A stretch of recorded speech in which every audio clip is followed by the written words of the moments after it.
la parábola de la higuera como una señal. Leamos los versículos 32, 33 y 34. Y de la higuera aprended la parábola. Cuando su rama ya se pone tierna y echa las hojas, sabéis que el verano está cerca. Así también vosotros, cuando veáis todas estas cosas, sabed que Él está cerca, a las puertas. En verdad os digo que no pasará esta generación hasta que todo esto suceda. Anteriormente hablamos de que, así como los profetas Isaías y Oseas en el Antiguo Testamento, en este pasaje el Señor estaba utilizando la higuera como un símbolo de Israel.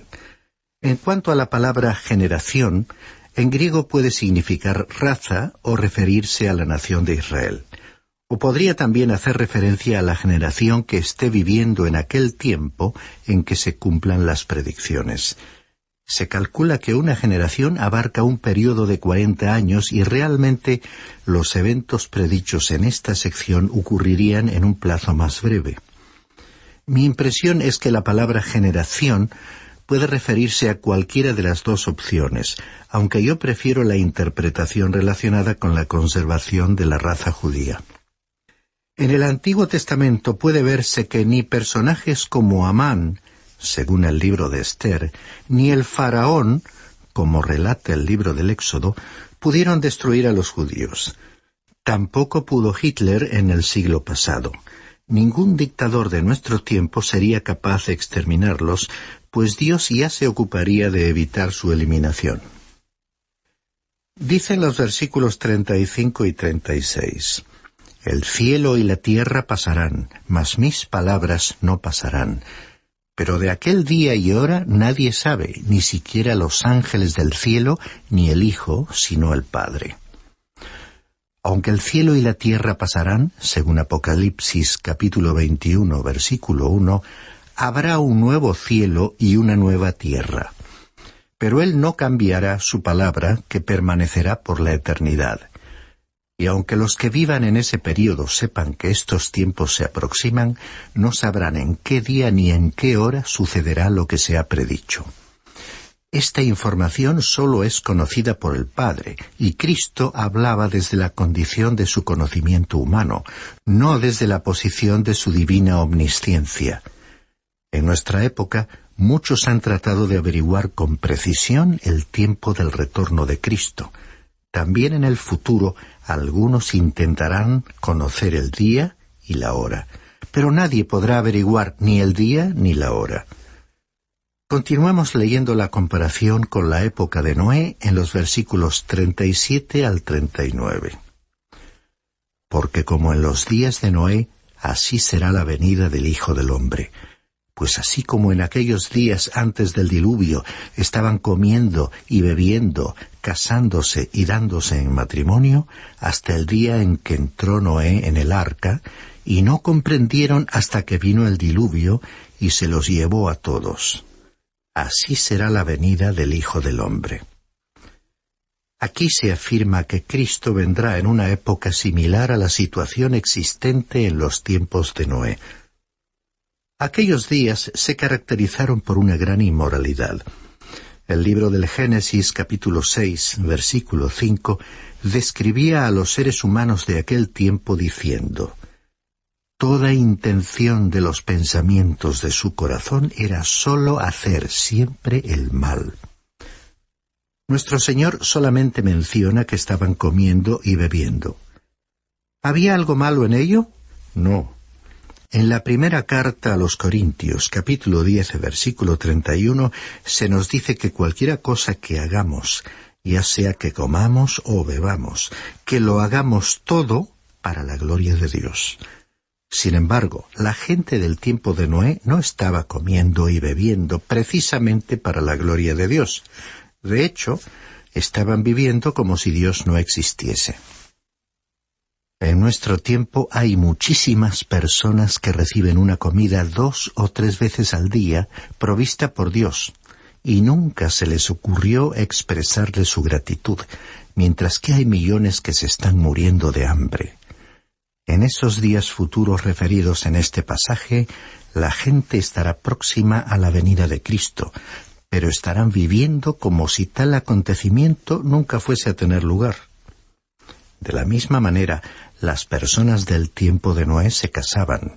Naturalmente, el Señor no estaba diciendo que estaba mal casarse.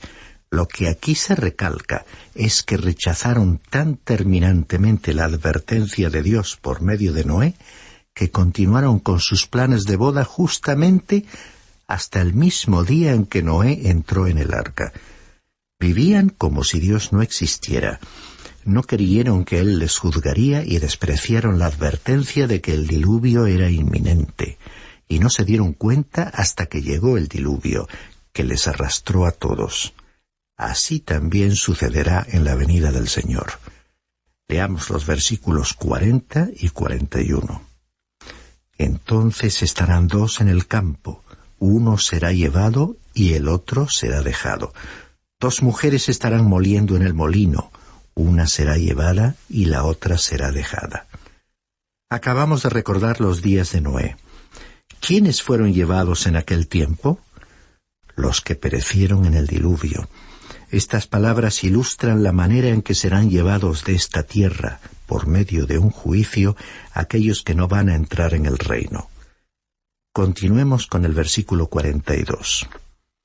Por lo tanto, velad, porque no sabéis en qué día vuestro Señor viene. La palabra clave aquí es velar, vigilar, y tiene un significado bastante diferente a la actitud de velar y vigilar que experimenta el Hijo de Dios, que esté esperando que el Señor le lleve de esta tierra, porque en la actualidad nosotros tenemos una esperanza consoladora. Pero en aquel día futuro los seres humanos velarán y vigilarán con temor y ansiedad. Hoy esperamos y deseamos con ansia que Él venga. En el futuro velarán con inquietud y preocupación ante su retorno. Hay muchas formas de esperar en esta vida. Una cosa es esperar el momento de crisis y el desenlace de una grave enfermedad de un ser querido, y otra muy diferente, esperar con impaciencia e ilusión la llegada del ser querido a quien tanto hemos echado de menos. Lo que hizo el Señor en este momento del discurso de los olivos fue presentar parábolas o alegorías para explicar e ilustrar las actitudes de las personas ante su venida y lo que sucederá cuando Él venga. Leamos los versículos 43 al 51. Pero comprended esto: si el dueño de la casa hubiera sabido a qué hora de la noche iba a venir el ladrón, hubiera estado alerta y no hubiera permitido que entrara en su casa. Por eso, también vosotros estad preparados, porque a la hora que no pensáis vendrá el Hijo del Hombre. ¿Quién es, pues, el siervo fiel y prudente a quien su señor puso sobre los de su casa para que les diera la comida a su tiempo? Dichoso aquel siervo a quien cuando su señor venga lo encuentre haciendo así. De cierto os digo que lo pondrá sobre todos sus bienes. Pero si aquel siervo es malo y dice en su corazón, mi señor tardará, y empieza a golpear a sus consiervos y come y bebe con los que se emborrachan, vendrá el señor de aquel siervo el día que no lo espera y a una hora que no sabe, y le azotará severamente, y le asignará un lugar con los hipócritas. Allí será el llanto y el crujir de dientes. Aquí encontramos un principio aplicable a todas las épocas. Tú y yo deberíamos vivir a la luz de la realidad de que algún día nos encontraremos ante la presencia de Cristo. Observa que no he dicho ante la venida de Cristo, sino ante la presencia de Cristo. Sea que Cristo venga dentro de 100 años o de 1000, tú y yo nos hallaremos algún día ante su presencia. Tanto si eres salvo o perdido, te encontrarás frente a Él. Si eres salvo, tendrás que presentarle un informe de tu vida para ver si recibes una recompensa. Si estás perdido, estarás ante Él para ser juzgado.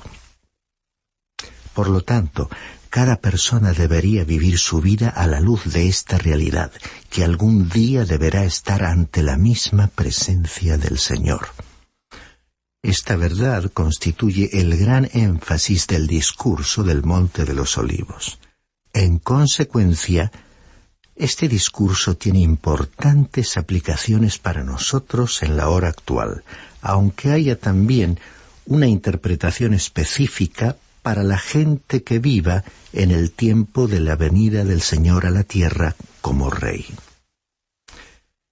Pasemos pues a Mateo capítulo 25, versículos 1 al 30.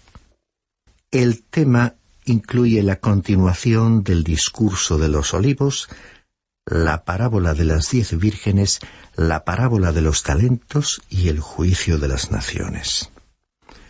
Este capítulo desarrolla extensamente la respuesta de Jesús a la pregunta: ¿cuál será la señal de tu venida? Está la parábola de las 10 vírgenes, que pone a prueba la autenticidad de la fe de Israel. La parábola de los talentos, que examina la fidelidad de sus siervos, y el juicio de las demás naciones, que somete a prueba su derecho de admisión al reino.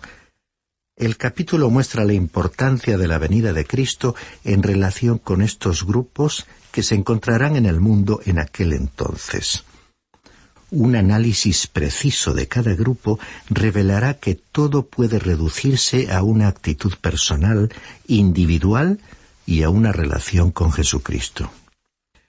Yo doy gracias a Dios que cuando el Señor recoja a su iglesia, cada creyente se irá con Él, no en base al mérito personal. Todos iremos por la gracia de Dios, ya que nos salvó por su gracia, nos guarda por la gracia y nos llevará con Él por su gracia. Y cuando hayamos estado en su presencia por los siglos de los siglos, habrá sido también a causa de su gracia y misericordia. Las 10 vírgenes de la parábola que vamos a leer no se refieren a la Iglesia, sino a la nación de Israel. Tenemos que tener en cuenta que el Señor estaba respondiendo las preguntas que sus apóstoles le habían formulado. Si queremos imaginar que nos estaba hablando de algo totalmente diferente, estaríamos alterando su línea de pensamiento y su respuesta. Simplemente escuchémosle, porque aunque esté hablando a otro grupo, podemos aplicar estas maravillosas parábolas a nuestras propias vidas. Leamos, pues, en el versículo 1, el comienzo de la parábola de las 10 vírgenes.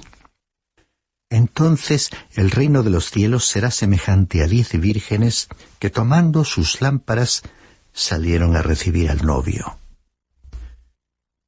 Para comprender mejor las costumbres de Israel durante el período del Nuevo Testamento, nos referiremos a la Peshita, que es la versión siríaca de la Biblia. Aunque no haya motivos para recomendar dicho texto, este aclara las costumbres de la época. Esta versión traduce el versículo que acabamos de leer, indicando que las vírgenes salieron a recibir al novio y a la novia, lo cual confirma que el novio venía de celebrar su matrimonio y se dirigía hacia la cena o banquete de boda. En mi opinión, cuando la Biblia ilustra la unión de los cristianos con Cristo con la figura de una boda, aunque esa boda entre Cristo y su iglesia tenga lugar en el cielo, el banquete se celebrará en la tierra. Hay un pasaje del Evangelio de Lucas, capítulo 12, versículos 35 y 36, que avala esta afirmación y dice lo siguiente: «Estad siempre preparados y mantened las lámparas encendidas, y sed semejantes a hombres que esperan a su Señor que regresa de las bodas, para abrirle tan pronto como llegue y llame». Según estas palabras, es evidente que la boda ya ha tenido lugar y la novia está junto a su novio, quien, como es natural, regresa de la boda con su novia. Así que aquí, en la parábola de las 10 vírgenes, Cristo, prefigurado como el novio, estará trayendo a su novia y los creyentes en la tierra estarán esperando su llegada. Los versículos siguientes, desde el 2 hasta el 4, nos revelan la actitud de los que le esperan. «Y 5 de ellas eran insensatas y 5 prudentes. Porque las insensatas, al tomar sus lámparas, no tomaron aceite consigo, pero las prudentes tomaron aceite en frascos junto con sus lámparas. El aceite es un símbolo del Espíritu de Dios. Creo que en aquel tiempo habrá personas falsas, como en su primera venida. Jesús les llamó hipócritas. Tendrán lámparas, pero sin aceite. Continuemos con los versículos 5 al 7. Al tardarse el novio, a todas les dio sueño y se durmieron. Pero a medianoche se oyó un clamor: «Aquí está el novio, salid a recibirle». Entonces todas aquellas vírgenes se levantaron y arreglaron sus lámparas. Observa que tanto las vírgenes prudentes como las insensatas se durmieron. La diferencia entre ellas era que algunas tenían el Espíritu Santo, representado por el aceite, y las otras no, porque no eran creyentes genuinas. Estas tuvieron que ir a buscar aceite y se perdieron la llegada del esposo. Cuando regresaron, se encontraron con que la fiesta de bodas ya se estaba celebrando. Procuraron entrar, pero no se les permitió. Y nuestro Señor concluyó la parábola con una advertencia que encontramos en el versículo 13. «Velad, pues, porque no sabéis ni el día ni la hora». Porque la actitud de los suyos durante aquel período futuro deberá ser la de velar, lo cual tendrá gran importancia. El próximo párrafo contiene otra parábola para aquella generación futura que estará esperando el regreso del Señor a la tierra. Leamos en los versículos 14 y 15 el principio de la parábola de los talentos. Porque el reino de los cielos es como un hombre que al emprender un viaje llamó a sus siervos y les encomendó sus bienes. Y a uno le dio 5 talentos, a otro 2 y a otro 1, a cada uno conforme a su capacidad. Y se fue de viaje. Hacemos aquí una pausa para tomar nota de que el dueño de casa asignó a sus siervos responsabilidades acordes con sus capacidades individuales. Continúa el relato en los versículos 16, 17 y 18. El que había recibido los 5 talentos enseguida fue y negoció con ellos y ganó otros 5 talentos. Asimismo, el que había recibido los 2 talentos ganó otros 2. Pero el que había recibido 1 fue y cavó en la tierra y escondió el dinero de su señor. Cabe aclarar que los talentos eran de plata. Cada talento debía pesar entre 26 y 36 kilos, así que el Señor confió a sus siervos considerables cantidades de dinero, pidiéndoles que las negociasen lucrativamente. Vemos también que el que recibió un talento lo enterró y no fue fiel a su señor. El relato continúa con la llegada del dueño de casa. Leamos los versículos 19 al 25. Después de mucho tiempo vino el señor de aquellos siervos y arregló cuentas con ellos. Y llegando el que había recibido los 5 talentos, trajo otros 5 talentos, diciendo: «Señor, me entregaste 5 talentos. Mira, he ganado otros 5 talentos». Su señor le dijo: «Bien, siervo bueno y fiel. En lo poco fuiste fiel, sobre mucho te pondré. Entra en el gozo de tu señor». Llegando también el de los 2 talentos, dijo: «Señor, me entregaste 2 talentos. Mira, he ganado otros 2 talentos».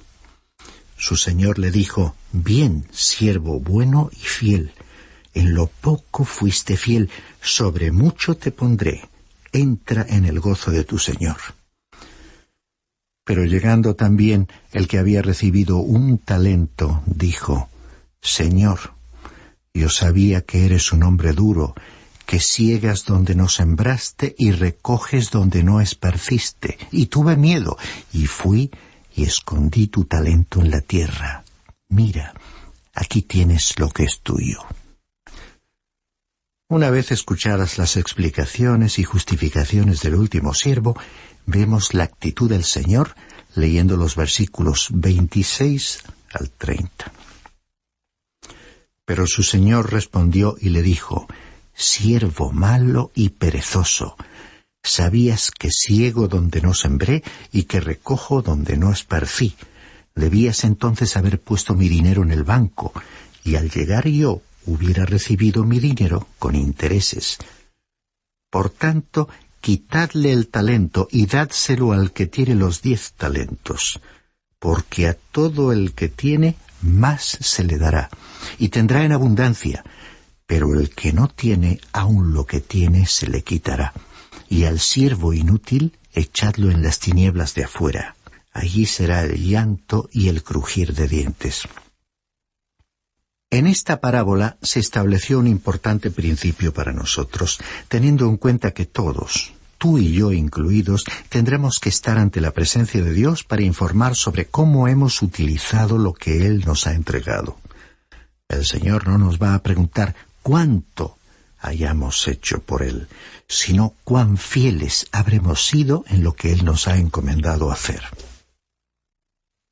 Para el Hijo de Dios aquí hay 2 asuntos importantes para su aplicación en la actualidad. Primero, averiguar lo que Dios quiere que hagamos, es decir, determinar cuál es el talento que nos ha dado. Y luego, en segundo lugar, ser fieles en el uso que hagamos de él. A algunos puede que Dios nos haya concedido el poder realizar una tarea aparentemente pequeña, insignificante, lo cual puede resultarnos desconcertante. Pero si al final resulta que somos personas de un solo talento, Dios espera que aún así seamos fieles, precisamente en esa labor. A veces nos preocupan muchísimo las opiniones de los demás, pero por más respetables que ellas sean, lo que realmente contará, lo verdaderamente valioso, lo que permanecerá eternamente será escuchar la voz del Señor reconociendo la fidelidad, aprobando la labor de toda una vida. Valdrá la pena, sí, escuchar, como aquellos 2 siervos de la parábola, las palabras de la evaluación final del Señor. Bien, siervo bueno y fiel, en lo poco fuiste fiel, sobre mucho te pondré.